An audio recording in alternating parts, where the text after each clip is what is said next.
Olá pessoal, bem-vindos de volta. Meu nome é Matheus Proença e hoje nós iniciamos uma nova série. Mas se você ainda não assistiu o nosso último episódio, que foi o Papo de Mesa com o Diogo Bernardoni, eu te oriento a retornar, a voltar a assistir essa série. Foi uma série muito boa, cujo tema foi Chamados para Relacionamento. E pegando esse gancho, nós iniciamos hoje uma nova série, que é uma vida de relacionamento. E nesses primeiros episódios, talvez 3, 4 episódios, nós vamos dar um enfoque, uma luz à palavra. Qual é o papel, o contexto da palavra de Deus no relacionamento, né? Como ela contribui para relacionamento. E eu gostaria que você abrisse a sua Bíblia, se for possível, em João, capítulo 5, versículo 39. E Jesus vai estar dizendo assim: vocês judeus, ele estava falando para os judeus da época, estudam cuidadosamente as Escrituras, o grafê, porque pensam que nelas vocês têm a vida eterna. E são as Escrituras que testemunham ao meu respeito. Então observa que Jesus está dizendo aqui para os judeus da época: olha, vocês estudam as Escrituras, os escritos, o grafê, achando que nela própria, na própria palavra, na própria letra está a vida. Na próprio conjunto de mandamentos e ordenanças está a vida. E é bom a gente lembrar que na época eles tinham 613 mandamentos, né? Os 10 mandamentos que Moisés recebeu e desceu do Monte Sinai com esses mandamentos eram a essência, era a espinha dorsal. Mas havia na época 613 mandamentos que eles tinham que seguir todos os dias. E aí Jesus está falando: vocês estão achando que esses 613 mandamentos, ordenanças, são a própria vida? Não. Vocês não estão entendendo que as Escrituras, elas testemunham, elas falam de mim, elas falam do meu respeito, elas atestam do meu respeito. João, no capítulo 1, versículo 1, vai dizer que no princípio era aquele que é a palavra. Ele está falando que Jesus é a palavra, ele estava com Deus e ele era Deus. João aqui está dando o mesmo enfoque, a mesma ideia que Jesus trouxe nessa passagem, dizendo que ele é a própria palavra, ele é o Logos de Deus. Nas Escrituras, no grafê que os judeus estavam olhando, existia o Logos de Deus, a palavra de Deus, e a palavra apontava para Jesus. João vai dizer que a palavra era Jesus, a palavra é Jesus. Então, o primeiro ponto aqui que gostaria de destacar com vocês é que a palavra te leva para Jesus. Se você gasta momentos com a palavra e ela não te leva à pessoa de Jesus, alguma coisa está errada. A palavra ela tem que te conduzir para um relacionamento com o próprio Jesus. Bill Johnson, ele tem uma frase que ele costuma dizer, e eu gosto bastante, que ele fala: eu estudo a palavra para encontrar o Deus da palavra.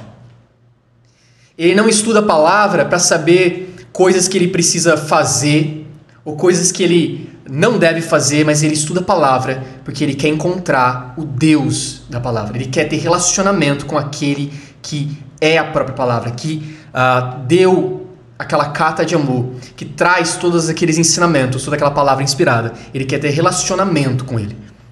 Então a palavra de Deus, ela aponta para Jesus, ela te leva a Jesus, te leva para um relacionamento. Observa a importância da palavra de Deus numa vida de relacionamento. A palavra de Deus, ela te leva a Jesus. Ela te conduz para um relacionamento com Jesus. Quando você estuda as palavras, a palavra de Deus, você acaba encontrando Jesus. E a questão é que Hebreus, capítulo 1, versículo 3, vai dizer que Jesus, ele é o resplendor da glória de Deus. Ele é a expressão exata do seu ser. Jesus é a expressão exata do Pai. Então, tanto que os discípulos vão falar: Jesus, mostra-nos o Pai. E Jesus vai falar: mas poxa, eu estou com vocês todo esse tempo e vocês não viram o Pai. Se vocês olharem para mim, vocês vão ver a expressão exata do Pai. Eu sou a expressão exata do Pai. Então, quando você vê Jesus, você está vendo o próprio Pai. Você está vendo todas as características, o caráter do Pai. Então, você vê quem Deus é. Então, você, quando se expõe à palavra de Deus, você encontra Jesus. Você encontra quem o Pai é. E automaticamente você encontra quem você é. Nós vamos ver que a palavra de Deus, ela é um espelho, mostrando também quem você já é. E o episódio de hoje chama O Espelho da Palavra. Eu gostaria que você abrisse em Tiago, capítulo 1, versículo 22, Tiago capítulo 1, versículo 22, vai dizer assim: sejam praticantes, executores, fazedores da palavra, e não apenas ouvintes, enganando-se a si mesmos. Aquele que ouve a palavra, mas não a põe em prática, é semelhante a um homem que olha a sua face no espelho. E depois de olhar para si mesmo, sai e logo esquece sua aparência. Mas o homem que observa atentamente a lei perfeita que traz a liberdade e persevera na prática dessa lei, não esquecendo o que ouviu, mas praticando, será feliz naquilo que fizer. Tiago aqui está falando sobre praticar a palavra. Nós vamos falar um pouco nesse episódio também sobre praticar a palavra. Mas eu gostaria de que a gente ficasse um tempo nessa ideia que ele fala sobre um homem olhando a sua face. Então ele fala que aquele que ouve a palavra é semelhante a um homem que olha a sua face no espelho. E essa palavra face no original são duas palavras. É Gênesis prosopon. Ou seja, é a face natural, é a face original, os genes, a face original. Então, quando ele olha para a palavra, ele está olhando para um espelho. A palavra de Deus é um espelho. E aí, quando você olha para a palavra de Deus, quando você olha para aquele espelho, você vê a sua face original. Você vê quem você realmente é. E quem você realmente é, você é em Cristo Jesus. Ele vai falar que depois de olhar para si mesmo, ou seja, de olhar para quem você realmente é naquele espelho. A palavra de Deus, ela mostra quem você já é em Cristo Jesus. Ela vai te mostrar suas características, ela vai mostrar quem você é, o que você tem, o que você pode em Cristo Jesus. Esse é o primeiro ponto que eu gostaria de destacar aqui, é que se expor à palavra de Deus é olhar para um espelho. Você se expor diariamente à palavra de Deus é você diariamente alimentar sua consciência de quem você já é em Cristo Jesus. É você alimentar diariamente o que você tem, o que você pode nele. E saber quem você é, alimentar a sua identidade, a sua consciência da identidade, prospera relacionamento. Lembra que a gente falou que é de uma posição correta de quem você é, uma posição correta de quem Deus é e de quem você é em Deus, que flui um relacionamento sadio, um relacionamento livre, profundo, orgânico, vivo. A questão é que muitos cristãos, eles não têm consciência do que aconteceu com eles em Cristo Jesus. Eles não conhecem quem eles são em Cristo. E eles não se expõem ao espelho da palavra diariamente, que alimenta essa consciência de quem eles são. Pode ser que algum dia eles ouviram a respeito de quem eles são em Cristo, mas eles não alimentam diariamente quem eles são. E o fato de eles não se alimentarem diariamente, não olharem diariamente para o espelho, Tiago vai dizer que eles esquecem a sua aparência. E aí, quando eles esquecem a sua aparência, eles esquecem a imagem de quem eles foram feitos, eles começam a se comportar de forma diferente, a se conformar com outra imagem. E aí isso pode nos levar, por exemplo, a Romanos 12:2, que é se conformar com o mundo. É você ganhar a forma do mundo. A palavra te fala assim, você tem essa forma, ó, essa imagem. Assim como Jesus é, nós somos. Você tem essa imagem em Cristo. E aí, quando você para de se olhar no espelho, você começa a se conformar com uma outra imagem. Uma imagem que o mundo te diz. Uma imagem baseada em sentimentos, em emoções, em uma força da carne. E não do que você já é no Espírito. 2 Coríntios capítulo 5, versículo 17 vai dizer assim: assim que se alguém está em Cristo, nova criatura é. Essa palavra nova, ela está trazendo ao sentido de inédita, incomum, novo em natureza. É uma criatura nova, inédita, que não existia antes. Ela é nova em natureza e qualidade, e é um novo que é superior ao antigo. Então observa, ele está dizendo assim, você está em Cristo, você é uma criatura nova, superior a uma natureza antiga, inédita. E as coisas velhas já passaram. De que coisas velhas Paulo está dizendo aqui? Da sua velha natureza. Ele está falando, olha, sua velha natureza. A natureza de pecado, a natureza que estava vinculada à morte espiritual. há um afastamento de Deus, essas coisas velhas ficaram para trás. E eis que tudo se fez novo, tudo foi renovado, e é uma renovação de maior excelência. É algo superior. E ele continua dizendo, isso tudo provém de Deus. Isso tudo foi obra de Deus. Isso tudo é presente de Deus, é provisão de Deus. A questão é, o que se fez novo em Cristo Jesus? O seu espírito.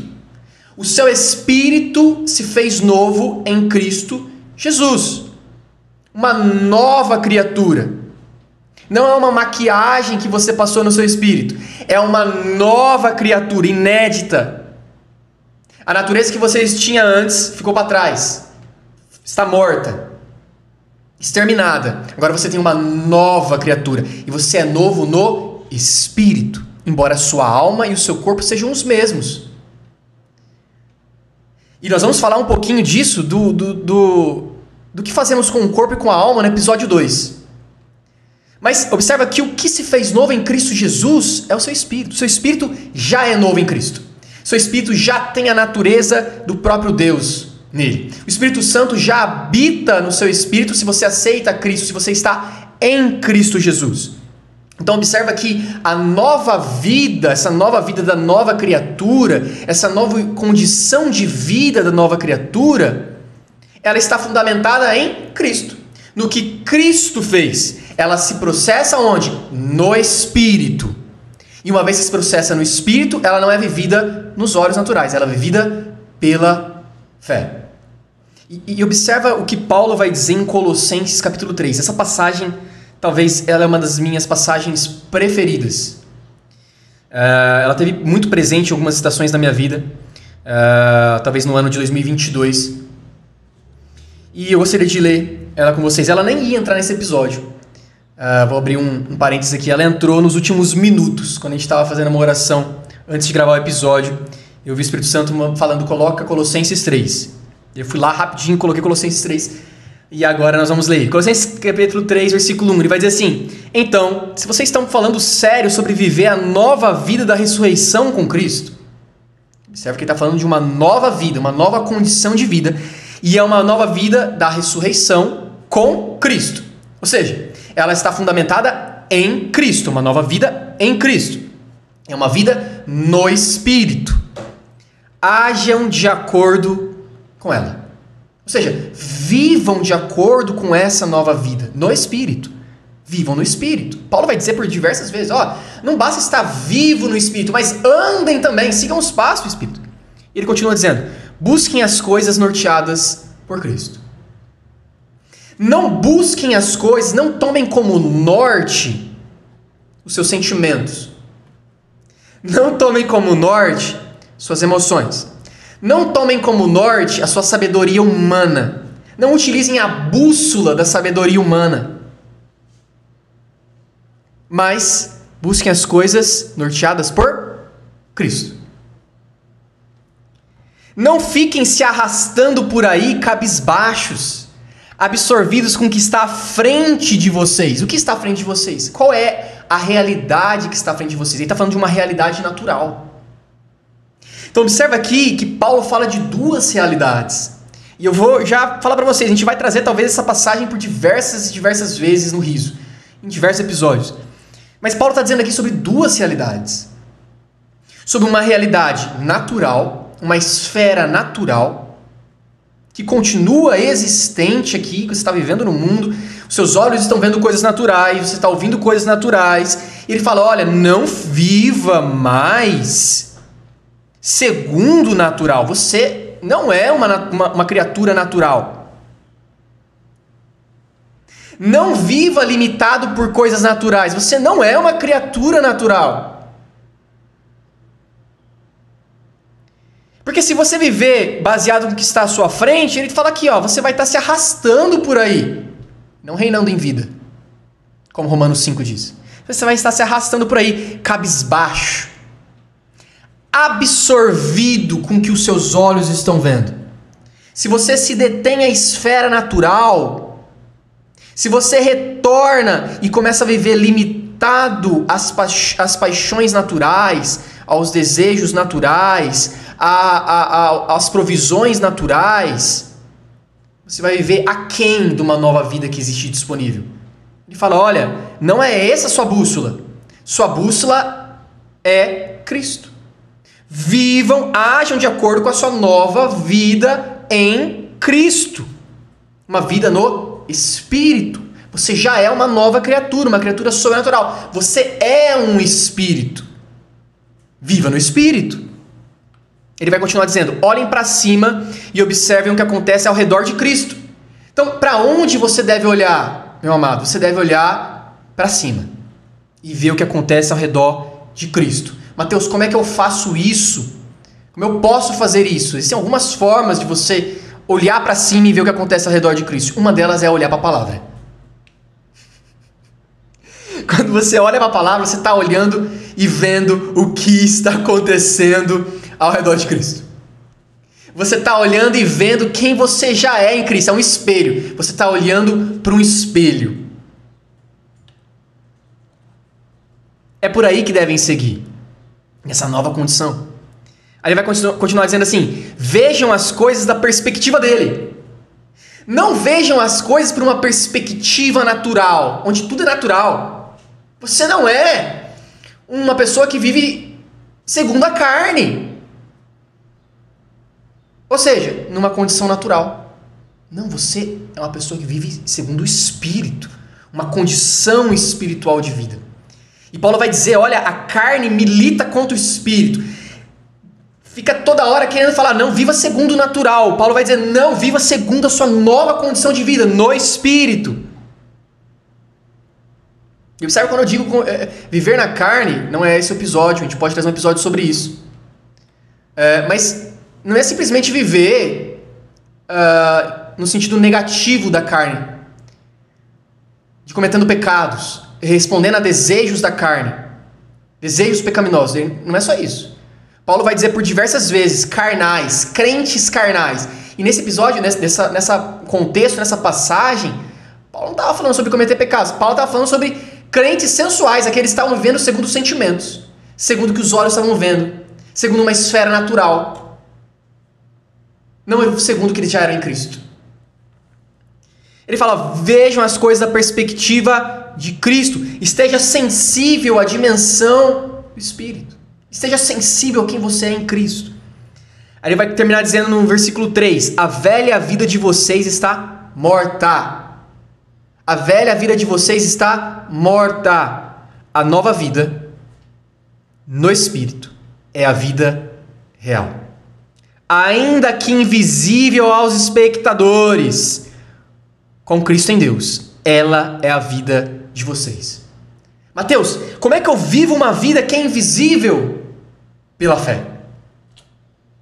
Então observa novamente, a condição de vida da nova criatura, ela é fundamentada no que Cristo fez. O que você é em Cristo. E você vive no Espírito.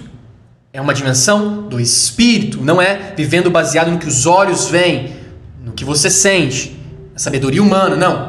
Ela é vivida no Espírito, processada no Espírito. E uma vez que ela se processa no Espírito, ela tem que ser vivida pela fé. Pela fé.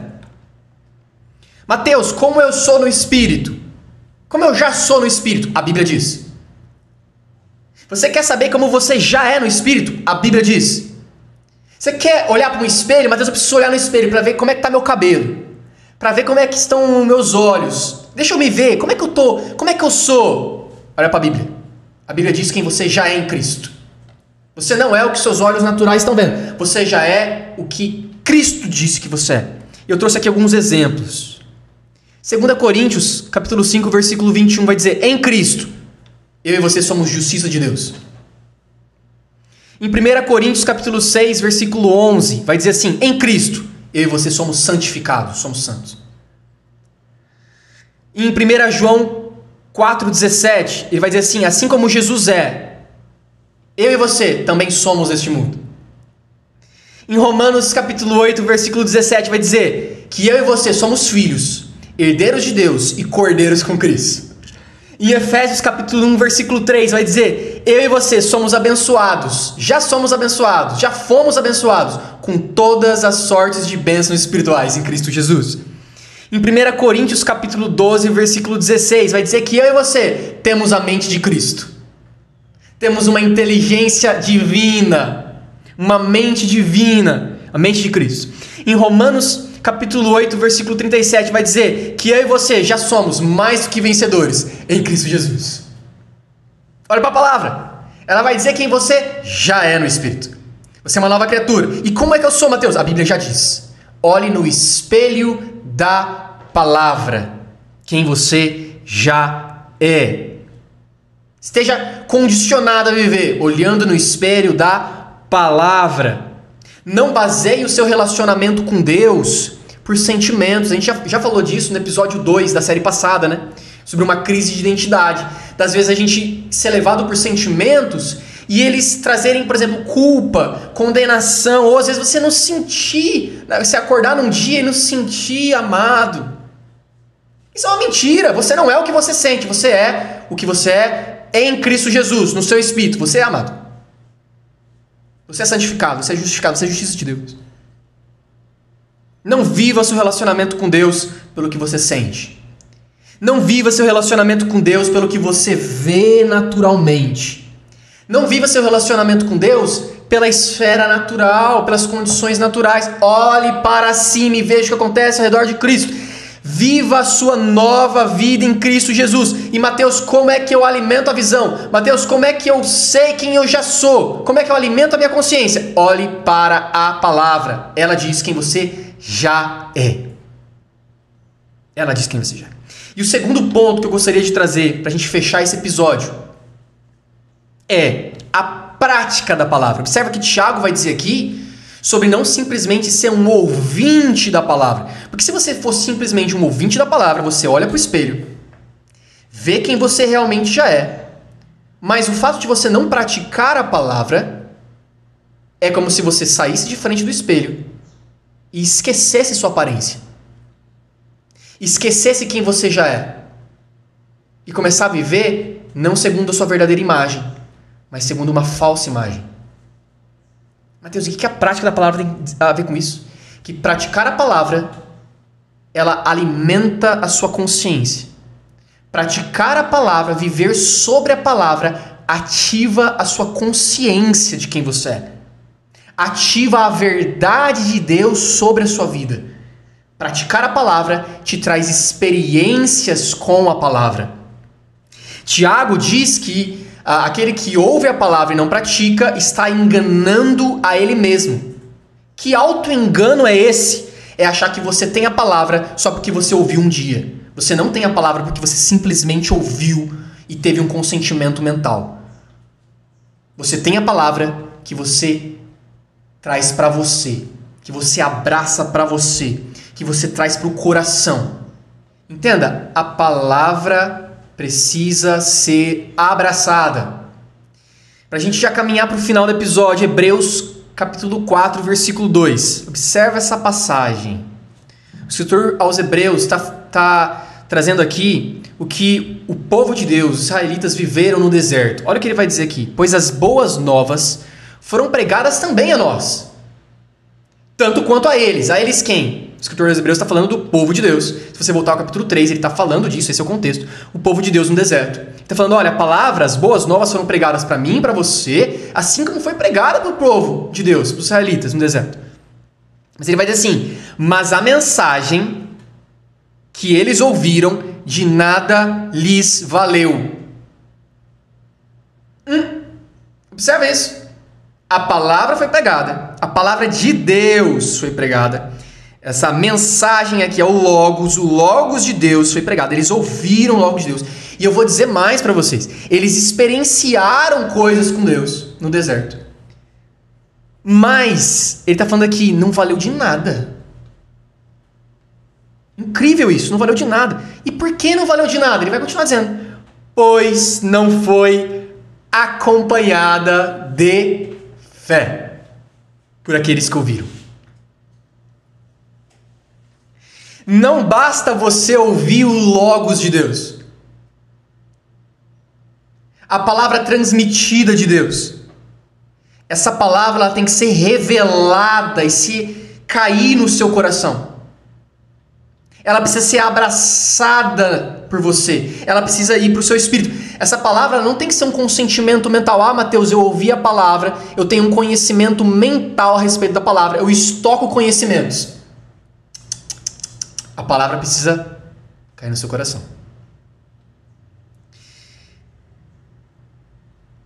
O escritor aos Hebreus vai dizer que a palavra não foi acompanhada. Essa palavra acompanhada, aqui, se você procurar no original grego, é temperada, é misturada. A palavra não foi temperada com fé, não foi misturada com fé. E recentemente a Rayleigh Brown, ela trouxe essa passagem, ela estava dizendo que esse misturar aqui, e é interessante porque se você for estudar a palavra acompanhada, ela realmente te remete a material orgânico. É uma mistura de coisas orgânicas. E ela traz a conotação de que material orgânico? Daquele material que é trabalhado no seu estômago. É aquilo que vem na sua digestão. Então observa que o escritor dos Hebreus está querendo dizer aqui, está dizendo, olha, eles receberam a palavra, mas não digeriram a palavra.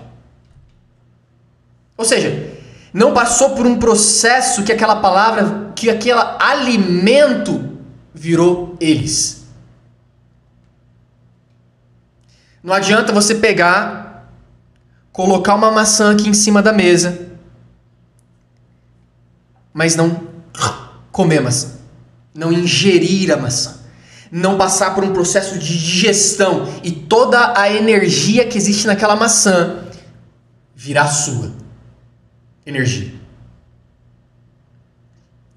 Não adianta vir um alimento e você não ingerir o alimento, você não interiorizar o alimento, você não pegar ele para você. Tudo que ele tem disponível, você trazer para você, é seu. Ele está dizendo aqui que o povo, ele ouviu a palavra, mas ele não digeriu a palavra, não se tornou algo deles, não temperou com fé, não foi digerido pela fé. Isso me lembra também Salmos 1, por exemplo, né? Quando o salmista vai dizer, olha, eu medito na sua palavra dia e noite. É legal que na tradução, se não me engano, a mensagem, ele vai dizer sobre ruminar a palavra, que também te remete à ideia de digestão. É você ruminar a palavra. E o ruminar que o boi faz ele mastiga a palavra, mastiga essa palavra, ele engole essa palavra, começa um processo digestivo, ele volta, ele mastiga de novo e fica ruminando aquilo, até que o processo digestivo seja completado. E seja todos os nutrientes absorvidos e façam parte de você. O salmista está dizendo assim, olha, eu fico meditando na palavra até ela se tornar minha. Não basta a palavra ser do outro. Não basta a palavra ser algo externo. Ela tem que ser interna, tem que ser sua, tem que ser abraçada. O que a religião faz? A religião estoca conhecimento. Não é para você estocar conhecimento. É para você viver. É para você interiorizar. É para ser seu, digerido. Aí sim, o Logos vai virar rema. Observa que o Romanos 10, capítulo 10, versículo 17, diz que de sorte que a fé vem pelo ouvir. Paulo dizendo, de sorte que a fé vem pelo ouvir, e ouvir pela palavra de Deus. Que palavra é essa? Logos? Não, é rema. É a palavra que é revelada. A fé não vem porque você fica ouvindo simplesmente a palavra. Ah, Mateus, então significa que se eu colocar aqui no Spotify a palavra e ficar 24 horas ouvindo a palavra, eu estou gerando fé? Não. Significa então que se eu for todo domingo na igreja, pode ser que não está mudando nada na minha vida? Sim. Porque não é Logos que gera fé. O que gera fé é rema. De sorte que a fé vem pelo ouvir e ouvir pela rema de Deus. Pela palavra viva, revelada de Deus. Então Deus fala, e isso pode ser através da sua palavra, da Bíblia, assim como pode ser algum ministro falando, pessoas usadas por Deus, pode ser uma voz do Espírito, Deus está falando, Ele está falando a todo momento. E Ele fala e você está sensível à voz do Espírito. Você se inclina à voz do Espírito e fala, Ele está falando para mim. Isso é meu. E aquela palavra é rema, é viva em mim. Isso gera fé. E você crê com a sua mente? Não, você crê com o seu coração. A palavra de Deus diz que se crê com o coração. O homem crê com o coração, com o Espírito. A fé não se processa na mente, a fé não é mental, a fé não é sentimento mental, a fé é no coração, é porque a palavra ela desceu no coração, ela está no seu espírito, ela é sua, isso gera fé. Fé, e nós vamos falar um pouco mais de fé no episódio seguinte, mas a fé ela vai acessar o que Deus já te deu, a fé vai fazer você viver, não o que os seus olhos estão vendo, mas a fé vai fazer você viver segundo a nova realidade. A realidade superior. A fé, ela vive segundo uma realidade superior. É porque você absorveu a palavra, você digeriu a palavra. Isso gerou fé, isso gerou substância, isso gerou título de propriedade. Opa, isso é meu. Fé. Observa Mateus 4,4 que vai dizer assim: não só de pão viverá o homem, mas de toda rema que procede da boca de Deus. O que te alimenta, meu irmão? É o Logos? É você só ouvir qualquer uma palavra transmitida? Mateus, mas é a palavra que vem da Bíblia. Mas se você não pegar para você, se você não digerir ela, se você não abraçar ela, ela não te gera vida. Se o alimento estiver em cima da mesa e você não digerir, a energia está no alimento, não está em você. João capítulo 6, versículo 63 vai dizer: as palavras que te digo, ou seja, o rema que eu te digo, são espírito e vida. O que é espírito e o que é vida? É o rema de Deus. É a palavra que foi revelada, que caiu no seu coração e o Espírito trabalha naquela palavra. A pergunta é: o quanto da palavra de Deus você abraçou? O quanto da palavra de Deus é sua? Te pertence? No quanto da palavra você está andando sobre? Não adianta ser sentimento mental. Eu sei vários versículos bíblicos. Tá, mas eles são seus? Eles são íntimos, eles estão lá dentro. Eles saem de dentro.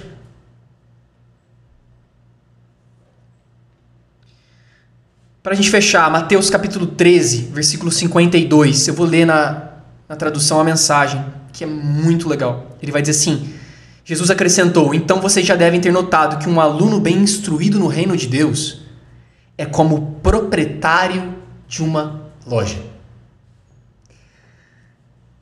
Quando nós somos instruídos no reino, quando nós sabemos como viver o reino de Deus, quando nós temos a plena consciência de quem nós já somos em Cristo,